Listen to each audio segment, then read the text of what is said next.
students, NCERT needs just be class 6 science chapter number 9 living organisms their characteristics and habitats। इस chapter के बारे में हमने discuss किया था पहले ही।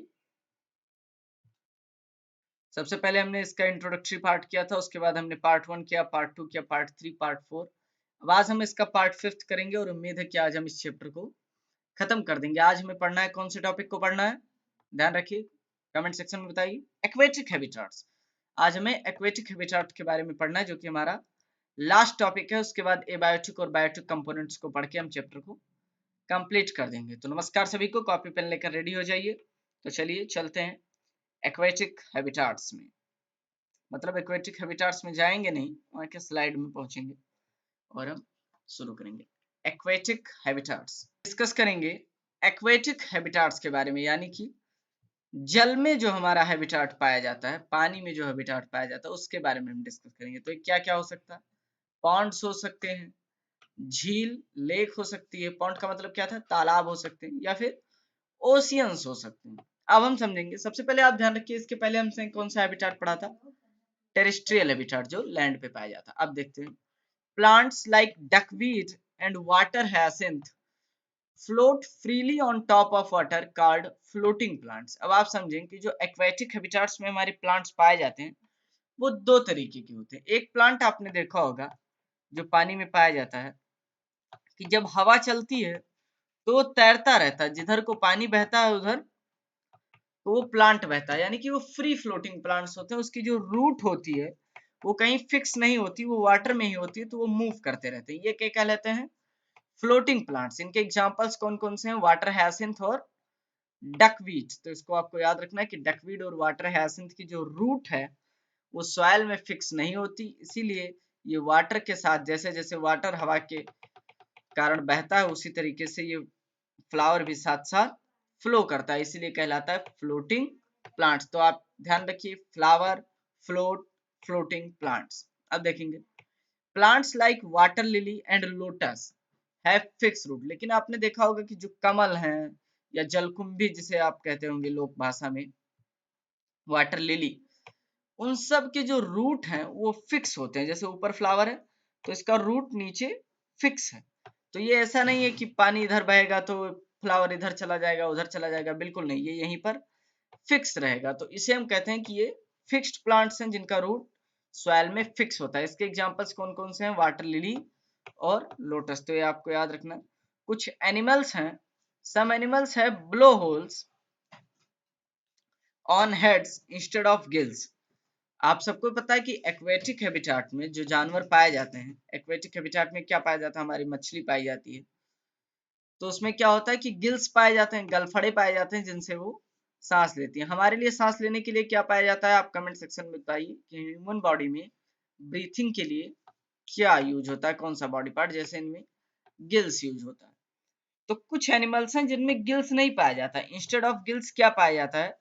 ब्लो होल्स पाया जाता है उनके हेड्स पर, जिसकी मदद से वो सांस लेते हैं। तो ये टर्म भी आपको याद रखना है। तो ये था हमारा एक्वेटिक हैबिटाट के बारे में। अब आप एक डायग्राम से समझेंगे। देखिए, कुछ प्लांट्स हैं जिनकी रूट सॉइल में फिक्स्ड है। जैसे ये प्लांट है, देखिए रूट सॉइल में फिक्स्ड है, ये भी फिक्स है। तो ये हवा चलने पर इधर उधर मूव नहीं करेंगे। लेकिन कुछ है, देखिए इसकी रूट जो है वो कहीं भी सॉइल में नहीं लगी हुई है, यूं ही वाटर में फ्लोट कर रही है। तो ये जैसे जैसे हवा चलेगी ये फ्लोट करता रहेगा। तो ये क्या कहलाएंगे? हमारे फ्लोटिंग प्लांट्स। और ये क्या कहलाएंगे? Fixed plants. इसके बेसिस पर आप हायर क्लासेस में पढ़ेंगे कि जू प्लैंक्टन्स किन्हें कहते हैं वगैरह। अब आगे हम देखते हैं कि आगे हमें क्या पढ़ना। अब हमें पढ़ना है बायोटिक और एबायोटिक फैक्टर्स को हमारे एनवायरनमेंट के। तो आप ध्यान रखिए, बायोटिक फैक्टर किसे कहते हैं? बायोटिक फैक्टर, बायो का मतलब क्या है? Living being. आप समझते हैं बायोलॉजी एक सब्जेक्ट होता है जिसमें हम लिविंग बीइंग के बारे में पढ़ते हैं, यानी कि जो जीव जंतु। और एबायोटिक यानी कि जो जिंदा नहीं, यानी कि जिसमें जान नहीं है। तो बायोटिक कंपोनेंट्स वो कहलाते हैं। तो all living organisms, plants and animals are called biotic components. यानी कि जो भी लिविंग ऑर्गेनिज्म हमारे आसपास पाए जाते हैं, प्लांट्स, पेड़ पौधे पाए जाते हैं, और जो भी जानवर पाए जाते हैं, वो सब क्या है? हमारे बायोटिक कंपोनेंट्स हैं। किसके? हमारे हैबिटाट के। कंपोनेंट का क्या मतलब होता है? पार्ट, जैसे हमने पढ़ा था chapter number 2 components of food, यानी कि फूड के हिस्से तो हमने पढ़ा था, उसमें क्या विटामिन पाए जाते हैं, मिनरल्स पाए जाते हैं। तो ऐसे हैबिटाट्स के दो हिस्से हमने बनाए हैं, एक बायोटिक और एक एबायोटिक। तो बायोटिक किन्हें कहते हैं? All living organisms, plants, animals are called biotic components, जो भी सजीव चीजें हैं। और नॉन लिविंग कंपोनेंट्स जो हैं वो हमारे क्या कहलाते हैं? एबायोटिक कंपोनेंट्स, जैसे रॉक, सॉयल, माउंटेन्स यानी कि पत्थर, मिट्टी, ये सब हमारे क्या कहलाते हैं?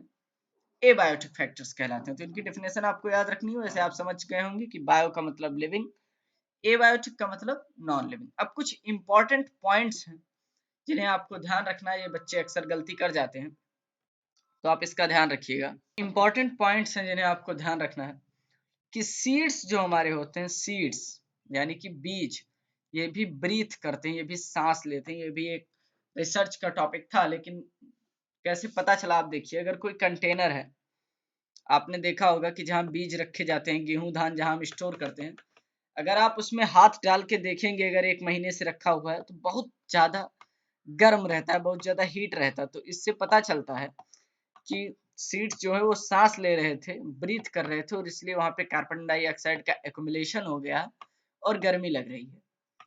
Plants show all characters of living organism. आप ध्यान रखिए, रिस्पॉन्स टू स्टिमुलस और ग्रोथ, मूवमेंट, एक्सक्रीशन, रिप्रोडक्शन, सारे प्रोसेसेस जो एक लिविंग ऑर्गेनिज्म शो करता है, वो प्लांट भी शो करता है। इसलिए प्लांट हमारा लिविंग बीइंग है, इसमें कभी भी कंफ्यूज नहीं होना है। ब्रीथिंग जो है वो रिस्पायरेशन से डिफरेंट है, ये ध्यान रखना है। ब्रीथिंग हमारा क्या है? इनहेल और एक्सहेल, सांस अंदर गई बाहर आई, ये इतना क्या है? ब्रीथिंग है। लेकिन जो हमने खाना खाया उसको ऑक्सीजन के प्रेजेंस में या एब्सेंस में बर्न करना और उससे एनर्जी प्रोड्यूस करना, यानी कि उससे ऊर्जा निकालना, ये प्रोसेस क्या कहलाती है?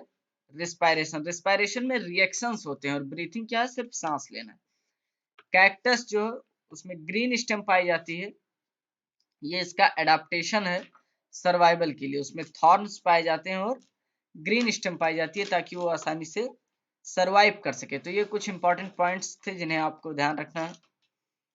अब इसी के साथ हमारा ये चैप्टर आज कंप्लीट हो गया है। तो ये चैप्टर पूरा का पूरा आज हमने कंप्लीट कर लिया। सारे लेक्चर्स को आप रिवाइज कर लेंगे, नोट्स को आप कंप्लीट कर लेंगे और एनसीईआरटी के क्वेश्चंस को प्रैक्टिस कर लेंगे। कोई भी क्वेश्चन अगर आपको समझ में नहीं आता है तो कमेंट सेक्शन में जरूर पूछिए, और अदर चैप्टर्स के लिए चैनल पर जाकर प्लेलिस्ट्स को चेक कर लीजिए। तब तक के लिए थैंक्स अ लॉट। समय देने के लिए बहुत बहुत धन्यवाद।